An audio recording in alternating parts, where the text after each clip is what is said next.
morning, noon, or night. My name is Jet. Welcome to my channel, JITV 1 and 2. So this is going to be about anti-love. What is anti-love? So I use that term a lot. So sometimes you know what something is by knowing what it isn't. So love is joy, peace, contentment, self-control, cooperation, orderliness, selflessness, long-suffering, meekness, and all of these things.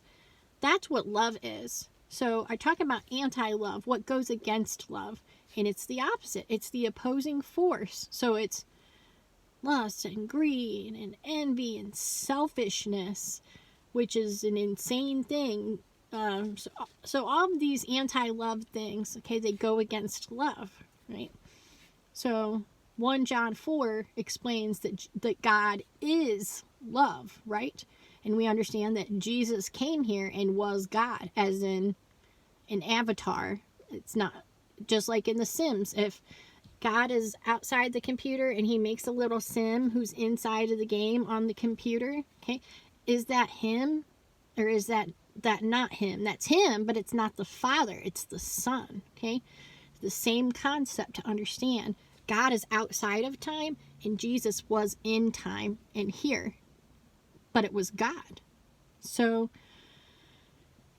since God is love and Jesus was God, when you do things that are anti-love, lust and greed and selfishness and perversion and all these different things, okay, hate, unforgiveness, all of these things that are not love, it's anti-love, it's anti-Christ.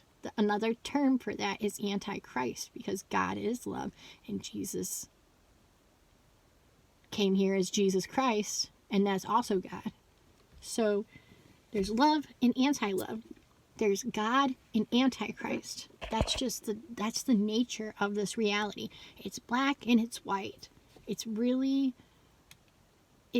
been so inverted for many things, where they want to say that it's good to be selfish and all these things are good.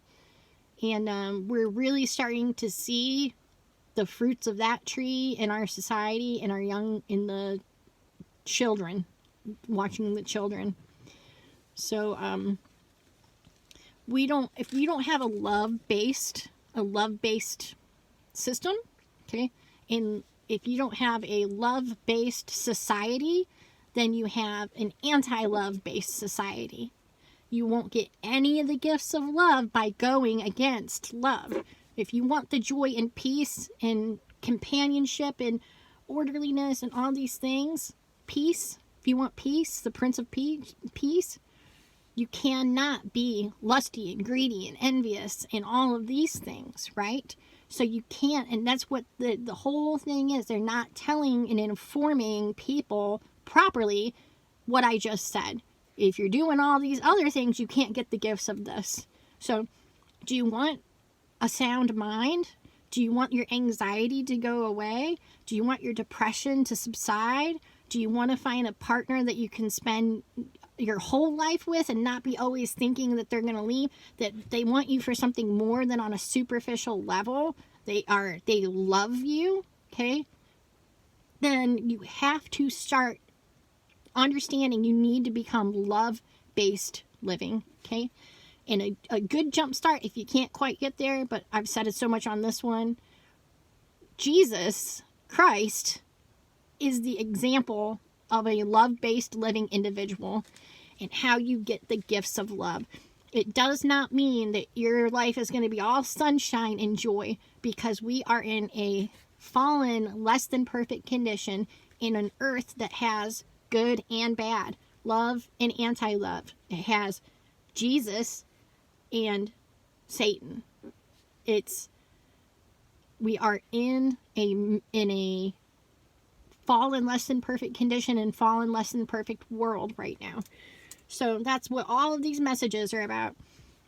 Jesus came here as an example of the love-based living and represents God and godliness. God is the Most High. God is perfect love, which means he's all the good things and none of the bad things, okay?